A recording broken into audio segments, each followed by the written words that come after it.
It's April 1994. A FedEx cargo plane is on its way to California. It's a perfect day for flying. Altimeters? 9s and 2s here. But behind the cockpit, in the galley area, a disaster is about to unfold. The pilots of FedEx Flight 705 are seconds away from an unprecedented situation. God almighty.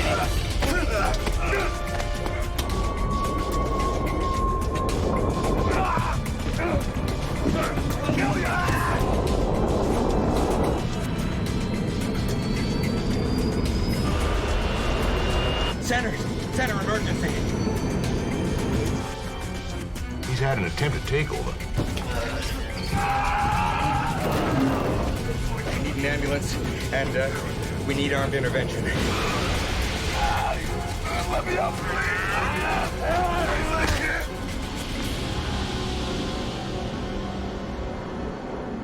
April the 7th, 1994. Worldwide headquarters of Federal Express in Memphis, Tennessee.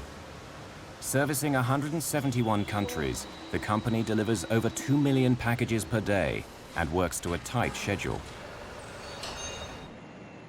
Flying conditions are perfect at the Memphis airport. FedEx Flight 705 to San Jose, California is preparing to depart with a 3-man crew. Has the afternoon flight to San Jose got any jump seaters on it? None at all? 42-year-old Auburn Calloway is a flight engineer. He hopes to hitch a ride on Flight 705 for pressing personal reasons. Thanks. Employees have the privilege of free rides. They're known as jump seaters. 39-year-old flight engineer Andy Peterson is the first of the flight crew to arrive on the plane. Andy Peterson, Auburn Calloway. He's surprised to find Auburn Calloway on board. My first thought was, well, scheduling has gotten, it's also called someone else out for the flight. And now we've got 2 engineers, so I said hey to him and then asked him if he was going to be riding out to San Jose with us, and he said he was, that he was going to ride the jump seat out. Peterson, a 5-year flyer with FedEx, finds something unusual during his pre-flight check. The breaker switch of the cockpit voice recorder, or CVR, is in the off position. Puzzled, Peterson resets it. The CVR records all in-flight voice communications. It's a crucial tool for investigating air disasters. No large commercial airliner is allowed to fly without one. The cockpit voice circuit breaker, it had popped out, which meaning the power's off to the cockpit voice recorder. So I'd never seen that before, and I thought, well, that's kind of weird. 49-year-old pilot David Sanders and 42-year-old co-pilot James Tucker are next to board and prepare for departure. Calloway. You mind if I hop around with you guys, California? No, not at all. I don't see any problems today. Everything looks good.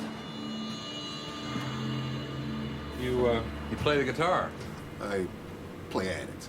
He was very cool, calm, collected, nothing indicating anything was amiss. Actually noticing there was a guitar case off to the right in front of the 9G net. But I couldn't wait to get in the cockpit and start going through cockpit checks because we had a lot to do. But something was amiss. They didn't know it, but Calloway had originally been scheduled to be the flight engineer on this flight. However, he and his crew had exceeded their flying hours by just 1 minute the previous day, so they'd been replaced. But Calloway was determined to make Flight 705 no matter what. I think she'll fly. All the nuts and bolts around? When I came back out on the airplane and went back up to the cockpit, I noticed that that circuit breaker had popped out again. So I reset it and decided that I would see if it would stay in. Instead of calling maintenance at that time, that I'd just wait and see if it popped back out, that I would call maintenance, because that is a no-go item. If the CVR is turned off, there will be no audio record of the events aboard Flight 705. You want to fly this leg of the trip, or do you prefer the return trip? You never know when you're going to get another chance. I met Jim Tucker that afternoon. Jim had been with the company for 10 years. In fact, he was an instructor in the DC-10. Andy Peterson and I had had a trip together. In fact, we flew to Paris one time. The crew is flying together for the first time. Both Tucker and Sanders are ex-Navy. Sanders has been with FedEx for 20 years. James Tucker, who has a wife and 3 children at home, has been with the company for 10 years. None of the crew know Calloway or his reasons for being on this flight.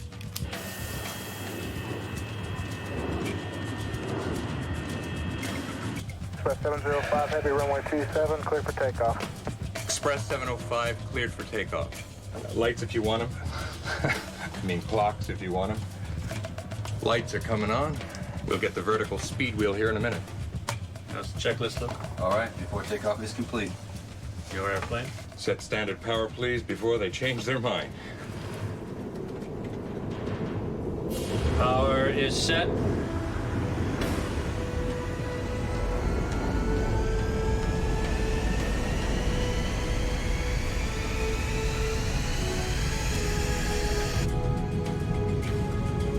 Knots.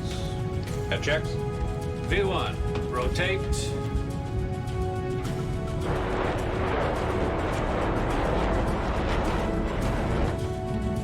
Positive rate. Gear up, please. FedEx Flight 705 is airborne and westward bound. The weather to California is clear, and if all goes as planned, they'll be back home within 10 hours. But back in the cargo area, Auburn Calloway is launching a different plan. A plan he's been shaping and reshaping for several days. Like the brilliant chess player he is, Calloway has thought out all his moves. Being bounced from the crew of Flight 705 today was an unexpected glitch, but nothing he can't cope with.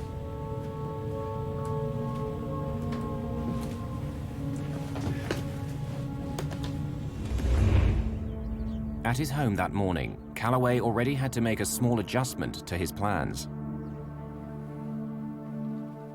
The flight bag he'd planned to take with him on his journey is in for repairs, so instead he packs a guitar case. As a company employee, he's unlikely to be searched, and a guitar case seems innocent enough.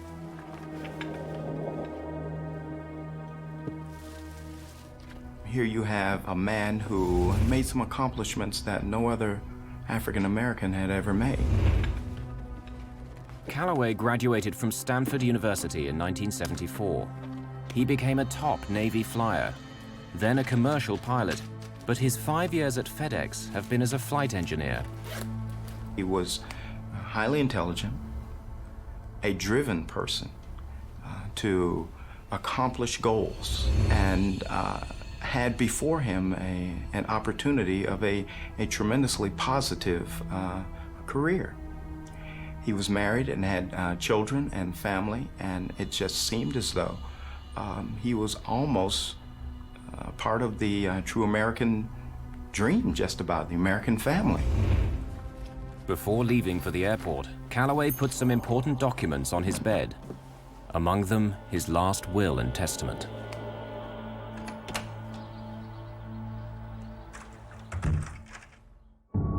FedEx Flight 705 is several minutes outside Memphis, still climbing and passing through 5,800 meters.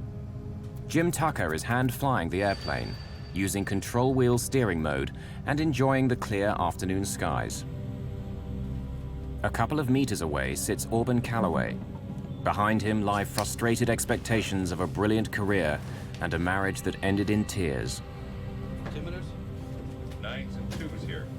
After takeoff is complete. Calloway has a terrifying plan.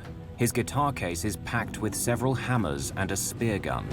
Out of sight of the crew, he gets his weapons ready.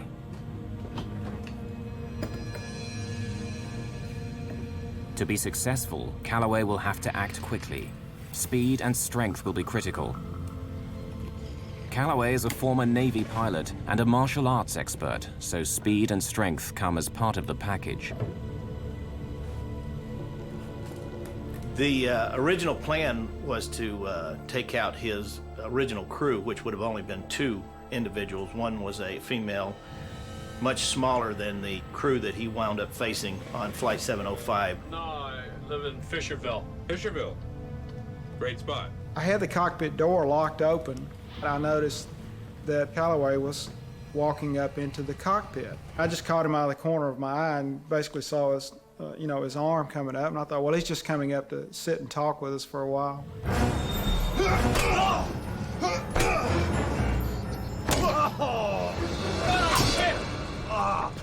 Excruciating pain, blinding pain. So much, in fact, that I never lost consciousness, but I lost useful consciousness for at least 45 seconds. A blow to the head will rattle the brain. It will shake it enough that the electrical connections momentarily are not working, and it can be anywhere from a complete, irretrievable loss of consciousness to simply a stun, or to what he describes as a period of time where he was somewhat aware of what was going on, but could not respond to it. I was slumped back like this, and he looked, I remember, right in my eyes as he passed over. It was almost probably like, well, the lights are on, but there's nobody home here. This guy is out of action, so I'll move on to the next person. The crew is in shock and confused. What I saw was simply a face in his eyes and an object coming down at me.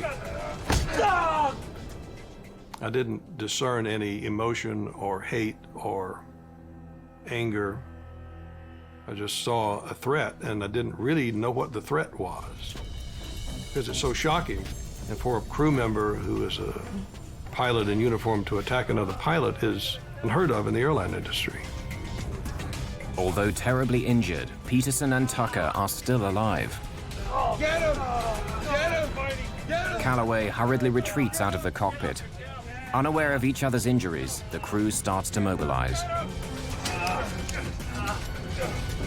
Calloway has a backup plan. The spear gun stashed outside the cockpit is a deadly weapon. Sit down! Sit down! Get back to your seats! This is a real gun, and I'll kill you! There was a loud ringing in my ear, and I was a little unbalanced. But I saw this spear gun, and I thought, well, the only thing I can do is try to grab it. So I grabbed the spear. It sticks out of the spear gun about, I don't know, 4 inches or so. So I grabbed it right behind the barbs and tried to hang on to it real tight. Tucker does something that Calloway is not expecting. He pulls back the yoke and puts the plane into a sudden 15-degree climb. It throws the struggling men out of the cockpit into the galley behind. I had already figured out that what I had in my hands is probably one of the best weapons available, and that was the aircraft itself. Tucker has not been just a Navy pilot, but a combat instructor flying A-4s. His fighter pilot experience would prove invaluable in the next few minutes. I was looking at this whole situation as if it was an air combat maneuvering situation. Get him!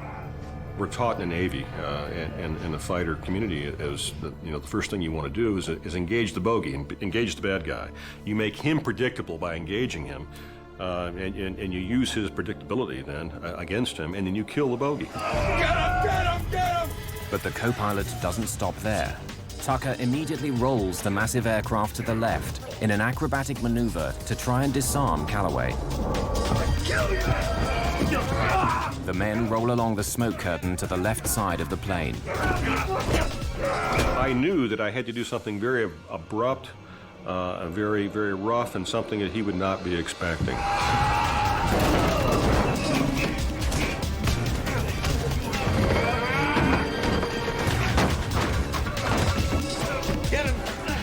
Tucker has no idea whether rolling the plane is helping Sanders and Peterson as they try to restrain Calloway.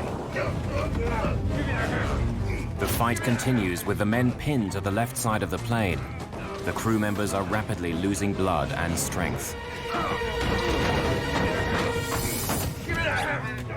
Tucker continues to execute the roll, all the while trying to maintain a visual reference outside the captain's window. Get him, Andy, I got the airplane. So you roll the airplane over on its back and pull through completely in the vertical. But at this particular point, if I'd rolled the airplane over on its back, I wouldn't really be able to see what I was doing. This is not a bubble canopy that you have over the top. You're actually looking out. It's got expansive windows, but nonetheless, you roll this airplane over on its back, you can't really see that much of what you're doing. So I rolled it to about 140 degrees where I could still see out over the side as the airplane's nose was starting to come through. Tucker rolls the 250,000-kilogram DC-10 to 140 degrees, almost on its back. Commercial aircraft are never meant to roll more than 60 degrees.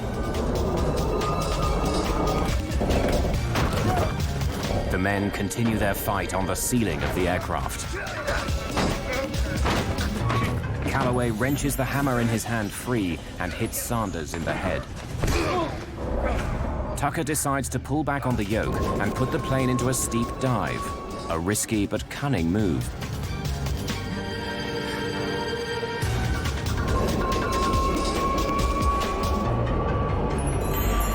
The G-force of the dive pushes the men back along the ceiling to the smoke curtain. The plane is traveling at a very dangerous speed. Tucker is making demands of the aircraft for which it was not designed. DC-10s are never meant to be flown past 695 kilometers per hour. Tucker is over 800 kilometers per hour. No DC-10 in history has been flown so fast and survived. The airspeed indicator was maxed. It was all the way to what we call the barber pole. Couldn't go any faster, but you could tell that you were going quite a bit faster because of things you don't normally hear in a jet that size, and one is the incredible amounts of sound, of wind coming across the cockpit. The plane approaches supersonic speed. With the increased airspeed, the airflow over the stabilizer becomes disrupted. The elevators begin to flutter back and forth. If the flutter becomes more pronounced, they may become inoperable, and Tucker will no longer have the means to pull the plane out of the dive. If I didn't pull out soon, the airplane was probably going to come apart because I was getting into a phenomenon known as Mach tuck, where the airplane is pitching over because the airspeed is increasing so much. The wind flow over the surfaces of the wings is doing things that it's not even designed to do. The injury to the left side of Tucker's brain is beginning to paralyze functions on the right side of his body. Tucker notices something alarming. The plane is traveling at this incredible speed because the throttle levers have been left in their automatic climb setting from takeoff. The DC-10 is now in a vertical dive with the engines at nearly full power. Tucker must release his only usable hand from the yoke to pull back on the throttles. With power reduced to idle, the DC-10 is still not out of danger. Despite Tucker's maneuvers, Calloway is gaining the upper hand. Calloway hit me with the third blow, which was in the top of my head, nearly rendered me unconscious. I began to gray out. At that very same time, it occurred to me we might lose this thing. As Tucker starts to pull the plane carefully out of the dive, the elevator flutter increases. Balance panels, counterweights that help the pilots manipulate the elevator, break free and begin to wrinkle the skin of the stabilizer. Tucker fears that if he pulls back too hard during the dive, all the surfaces on the tail section would be in danger of coming off.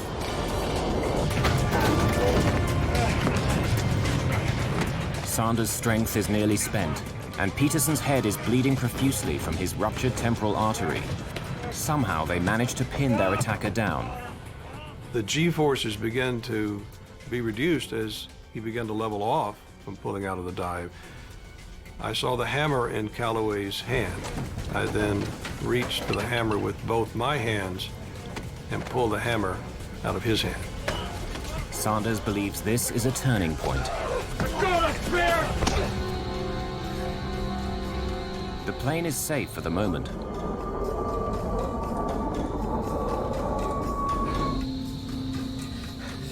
About a minute after the attack begins, Tucker finally has a chance to radio Memphis. Center emergency.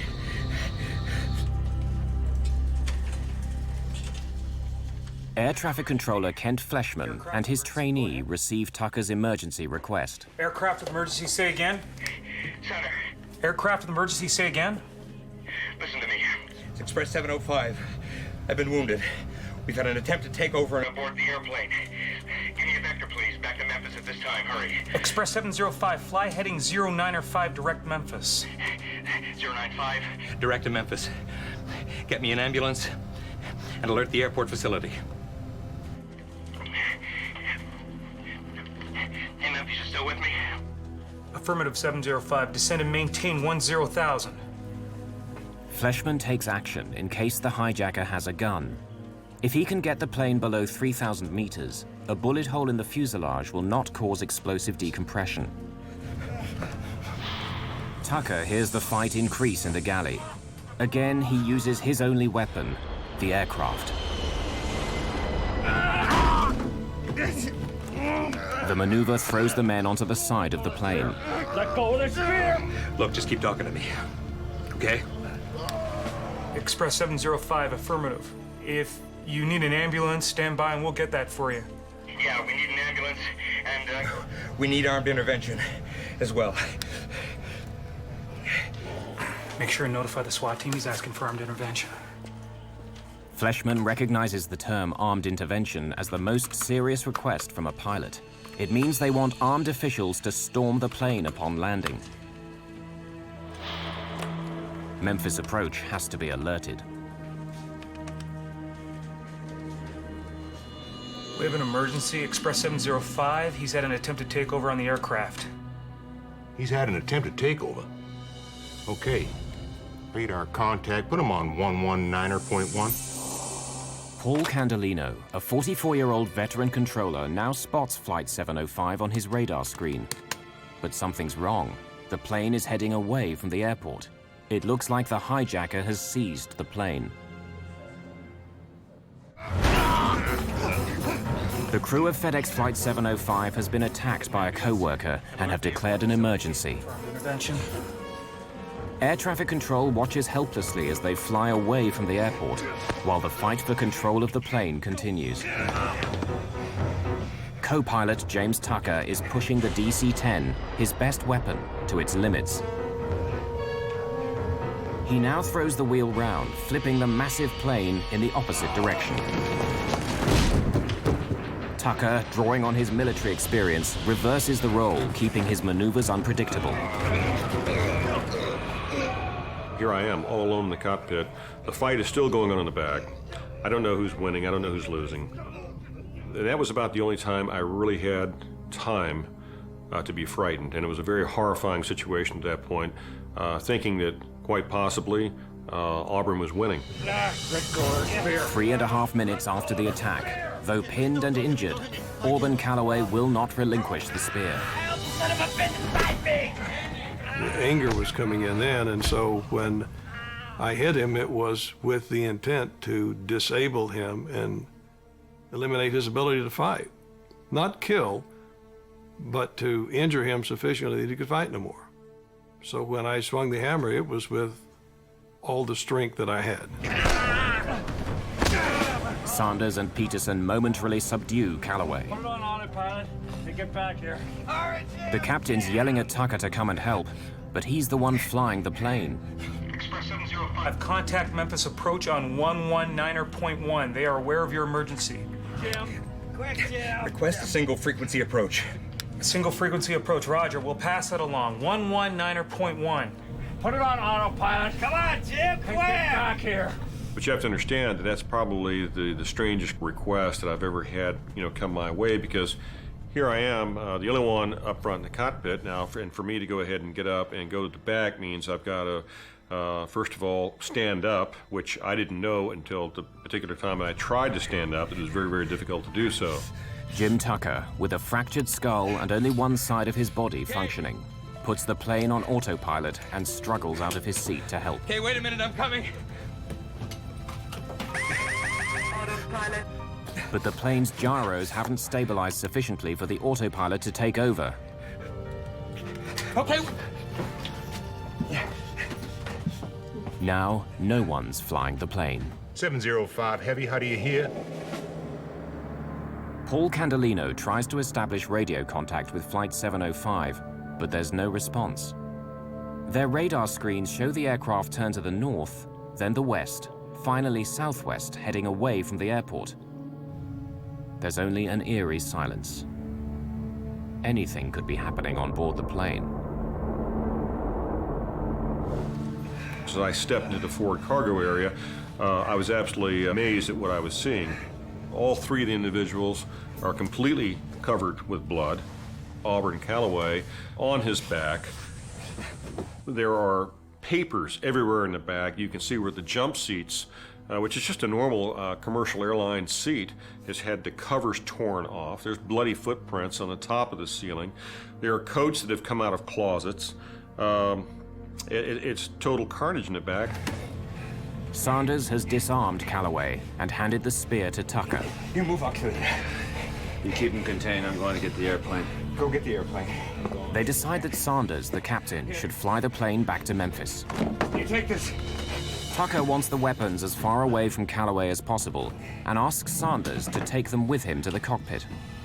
In an emergency situation, it's expected that the captain of the airplane will fly the airplane.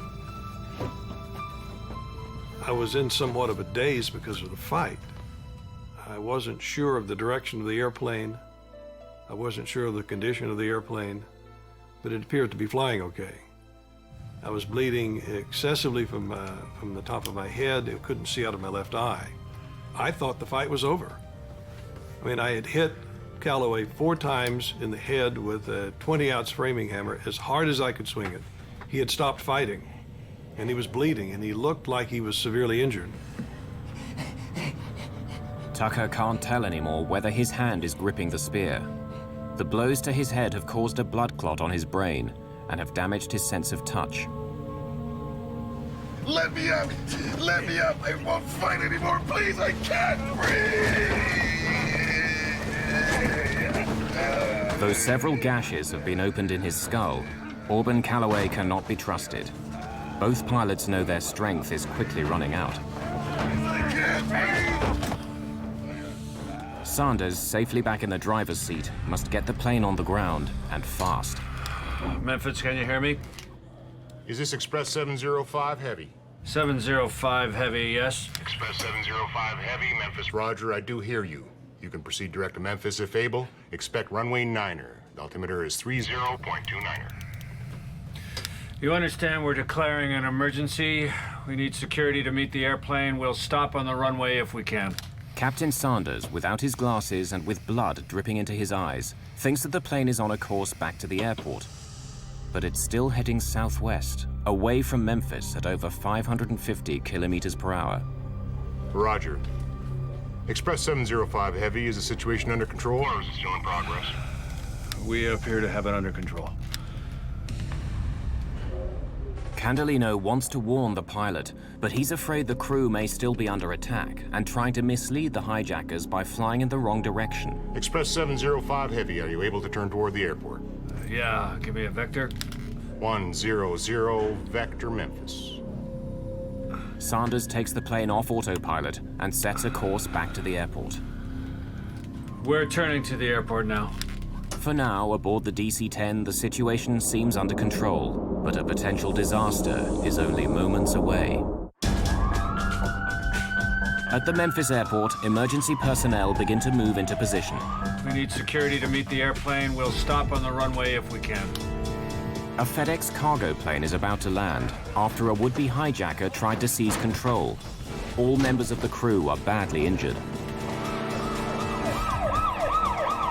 Paramedic David Teague is one of the first to get the call. They came over the loudspeaker system from the air traffic control center, and I was new to the area, so I wasn't able to understand them real well. But I got the words hijacking and some other stuff, and was advised that there had been a hijacking on an airplane, and then dispatched us out to the runway where the plane was going to be landed.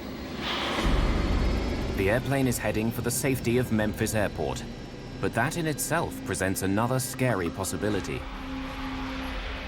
The aircraft is more than 16,000 kilos over the recommended landing weight, with more than 38,000 kilos of fuel still in its tanks.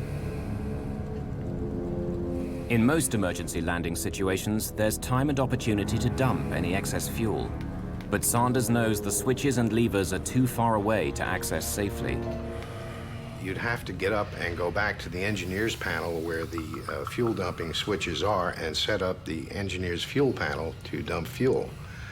So it's virtually impossible for, say, the captain to dump fuel while he's attempting to fly the airplane.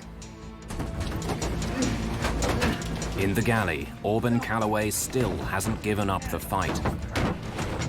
Calloway drags himself towards the jump seats with Peterson and Tucker on top of him. He hopes to gain enough leverage to get back on his feet, where he'll have an advantage. He was using his thumbs to go ahead and try and push my eyes out, doing everything he possibly could to break Andy and I down as a team. You know, we could handle him together, but we certainly couldn't handle it one-on-one. This is certainly a fight against the clock. Auburn's getting stronger. I know we're getting weaker. I knew if he ever got back in the cockpit, we were history. I just knew we had to keep him. Somehow, we had to keep him from getting back in that cockpit. Approaching 7,000 feet, the fight in the back started again. And it was as violent and as loud as when I was in the back in the midst of the fight. It became so violent and loud that approaching 7,000 feet, I decided that I was going to level the airplane, turn on the autopilot, go to the back of the airplane, and kill Calloway. It was so severe, I thought that had to be done. The DC-10 is less than 40 kilometers from Memphis Airport. Is he under control? I don't know. The sound of the struggle worries Sanders. He decides this has to end. I released the seatbelt, climbed out of my seat, headed to the back of the airplane, and Jim Tucker said to me, "David, I think we have him under control now." I said, "Are you sure?" Yeah, he is. He said, "I think we have him under control." I went back to the seat, climbed into the left seat of the airplane, continued the descent on down toward the airport. Express 705 Heavy, verify the situation is still under control?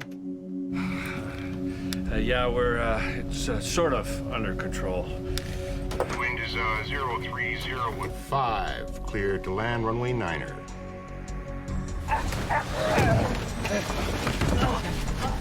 Clear to land? Now Sanders faces yet another possible disaster. The delay caused by getting out of his seat means he's way over the normal approach speed, too high and too fast. He'll not be able to slow the overweight plane quickly enough to land on runway 9er. I'm coming around to 36 left. Runway 36 left is longer at 2,800 meters, but it's perpendicular to his flight path. To land there, he needs to make a series of turns, reasonable maneuvers for a fighter jet or a crop duster, but for an overloaded DC-10 with an injured pilot, nearly impossible. First, he must turn 90 degrees to the right, fly parallel to the runway, and then execute a tight 180-degree turn. Okay, Express 705 Heavy, runway 36 left, cleared to land. Cleared visual approach 36 left. Wind is 050 at 8. Bank angle. Sanders must ignore the computer warnings and push the plane beyond normal operating limits. The plane is nearly on its side. All of a sudden, he just turned it up on his wingtips, looked like a fighter jet, and put it in a real tight turn, and then disappeared down behind the terminal. When he got down low enough, we couldn't see him. And at first, I thought he might have crashed because there was some construction going on the airport at that time, and there was some smoke coming up south of the terminal, kind of where we were going. A hammer is lying in the galley. The men struggle to reach it. This could be Calloway's last chance to gain control. Sanders has turned 90 degrees to the south, flying the downwind leg parallel to runway 36 left. The airplane was probably at about 300 feet above the ground at that time. The throttles are at idle. They've been at idle since I left 7,000 feet. That's an extremely unusual engine power setting to land a big airplane. You always land, make the approach with power on, a lot of power on. In this case, it was at idle because I wanted the airplane to slow down so that we would not exceed the limits of the landing gear and the flaps, so that we would touch down at or below 195 knots. With flaps extended and landing gear down, Sanders is still coming in too fast, and he's being bombarded by computerized auto-warning alarms. The runway is 2,800 meters long. A normal DC-10 needs only 1,900 meters to stop, but Flight 705 is too heavy. Even this runway may not be long enough.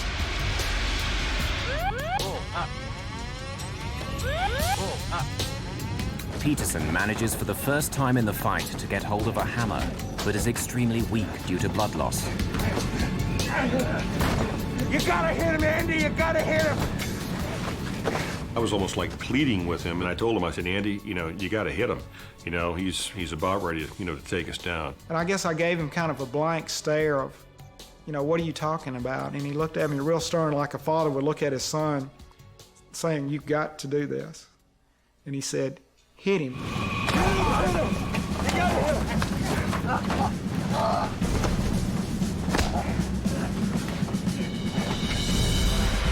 The DC-10 is only meters above the runway, traveling at 382 kilometers per hour.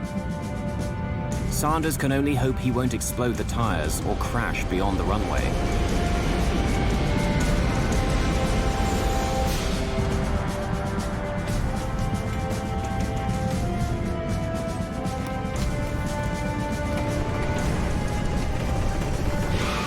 Luckily, all 10 tires withstand the landing impact. Captain David Sanders has landed the plane with only 300 meters of runway to spare. The crew of Flight 705 is safely on the ground, but not out of danger.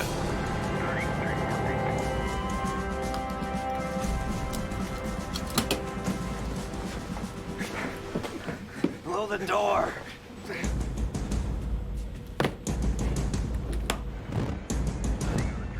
The chute is covered with kind of a talcum powder, so it won't stick when it needs to be deployed, but it made it slick trying to go up. The police and firemen tried to climb up the slide. One fireman made it almost all the way to the top, and I leaned out the door of the airplane and pulled him on board. Who's the bad guy? That's the attacker. There was blood all over the floor, all over the ceiling. The seats in the little area were just covered with blood. You got any handcuffs? If not, you better get some, because that son of a bitch is still dangerous. I need handcuffs. Can you throw me some handcuffs? Teague is thrown a pair of handcuffs.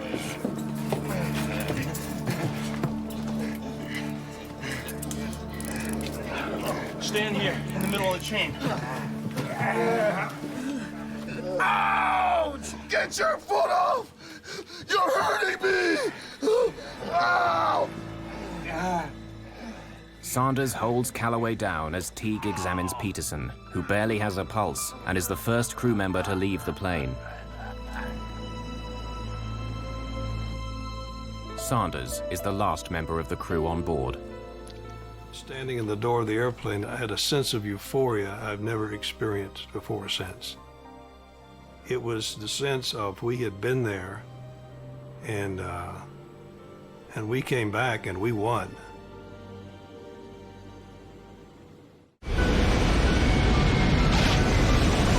Due to the strength and courage of its crew, a FedEx DC-10 has safely landed back home. The three men have weathered the attack of a co-worker, but they're badly injured. Co-pilot Jim Tucker has bone chips driven into his brain. Flight engineer Andy Peterson's life is in danger from massive blood loss. Both are in critical condition. The wounded men are rushed to the regional medical center at Memphis. The pilot, Dave Sanders, shares an ambulance with Tucker. It's only during this ride that he realizes the extent and severity of his co-pilot's injuries. Tucker is taken to emergency by stretcher. Sanders is helped, but can walk.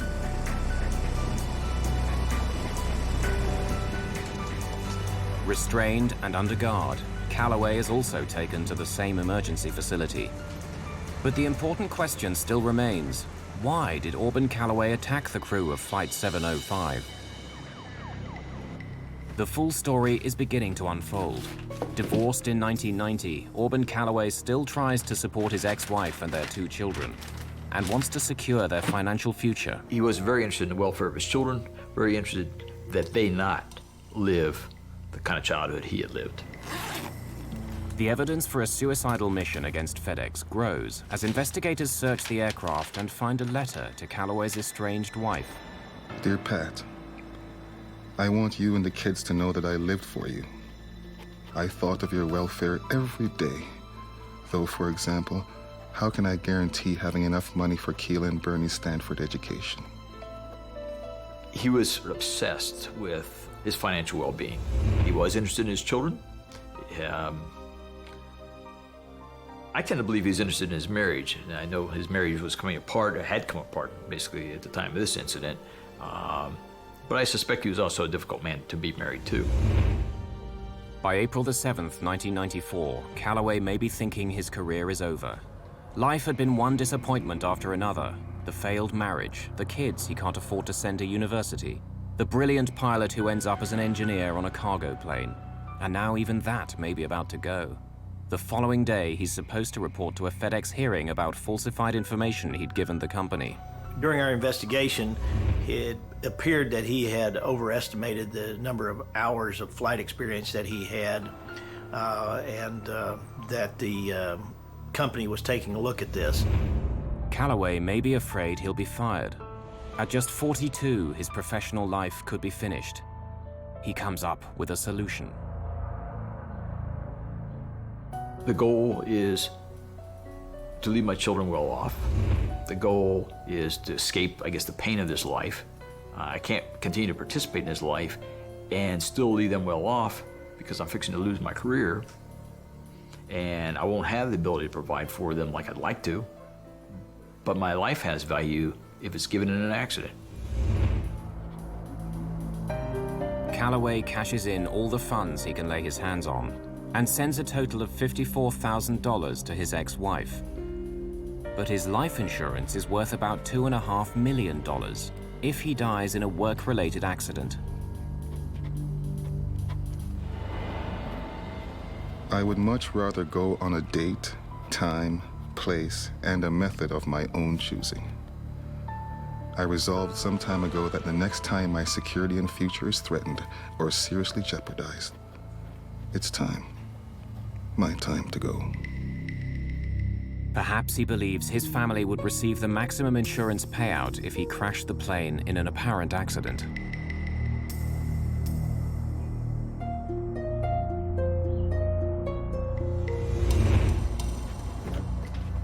If this was Calloway's idea, he was planning it perfectly. He was armed with unusual weapons for hijacking, hammers and a spear gun. After injuring the crew, he could take control of the plane. A bomb or gun could leave traces at the scene of a crash, but if investigators found a spear gun or hammers, it would be very difficult to tie them to an attack on the crew. I believe it would have been impossible to tell the difference in the type of injuries that a hammer would have made with the type of injuries that you might sustain in a large crash. Auburn had spent the week leading up to this incident preparing to die and basically get his affairs in order. Calloway even goes to a lawyer to change his will before boarding the FedEx flight. He left his will and testament on his bed so that it would be easily found. For any crash to look like an accident, there is a key obstacle: the plane's cockpit voice recorder. Switching off the CVR's power would disable any recording. I think she'll fly. As long as all the nuts and bolts are there. Yeah. If Peterson, in his pre-flight inspection, discovers the thrown switch, it would be a setback. But Calloway would know he simply has to fly the airplane for half an hour. That's the length of the tape's recording time. After 30 minutes, any incriminating recording would be gone forever. Now, I think he was going to do something very, very horrible with it. Something along the lines of what we've seen on 9/11. Had Calloway been able to seize control of the plane, he could have crashed the DC-10 with over 38,000 kilos of fuel aboard into any site, including the FedEx headquarters, the hub, crippling his employer and killing a large number of workers on the ground.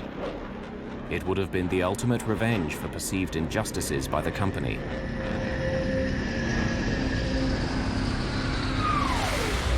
company may never have figured out exactly why that airplane crashed back into the hub.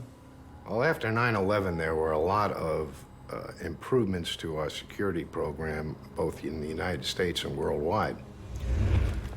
Our cockpit crew members are the most highly checked and monitored group of people in the world. I only know of this one incident in my 46 years of aviation experience where a crew member was involved in something like this. The flight of FedEx 705 took about 30 minutes, but the impact it had will last for years. He was convicted of attempt aircraft piracy, an offense that carried a minimum of 20 years confinement and up to life in prison. Although Auburn Calloway pleaded temporary insanity at his trial, the jury didn't believe him and found him guilty. On August the 11th, 1995, he was sentenced to life imprisonment in a federal penitentiary. He has no chance of parole. The pilots on Flight 705, they are the real heroes. It is amazing that they were able to do what they did, given the injuries that were inflicted upon them. When someone's struck with a hammer on the skull, there can be linear radiating cracks that go out on the skull. And then if it's hard enough, there may well be in-driven bone right at the site where the hammer head hits the skull and drives it into the skull. This is a replica of my skull cap. It was put together by use of a CAT scan protocol to give the proper shape of my skull and also the shape of the defect that we're dealing with here. This is the area that I was hit on the left parietal. For a year and a half, I was actually walking around in this configuration. It took 2.5 years to recover completely because I had to learn how to walk, talk, and chew gum all over again. I had 3 major operations. I operated on him twice more after his initial injury and then followed him through his rehabilitation. They can fashion a piece of material to fit the exact size of the defect, the shape of the skull, and of course the thickness of the skull as well. It's a blown acrylic called an HTR, or hard tissue replacement. He had difficulty with speech, difficulty with sensation and motor strength on the right side, and he came back to where he can now probably, if he wanted to, break my fingers with a handshake. On May the 26th, 1994, the crew of FedEx Flight 705 was awarded the Airline Pilots Association Gold Medal Award for Heroism, the highest award a civilian pilot can receive. However, because of the legacy of their injuries, none of the crew has been certified as medically fit to fly commercially. I always thought, I'm gonna fight, I'm gonna overcome this thing. Except that that's when they found out that I had a slight seizure disorder. I'm seizure-free, but it's because I had to take medication. And the only way for me to be able to fly without somebody with me is to be off of medication. At this particular point, it's been ascertained that I'll never be able to do that. I'll be on medication for the rest of my life. I miss the flying. Every time I see an airplane go over, I wonder where it's going. So I miss that part of it. But I really cherish the fact that, I'm still alive and able to be with my family. The bond of pilots and what you do together in the airplane and outside the airplane, all that, I miss that. I miss it very much.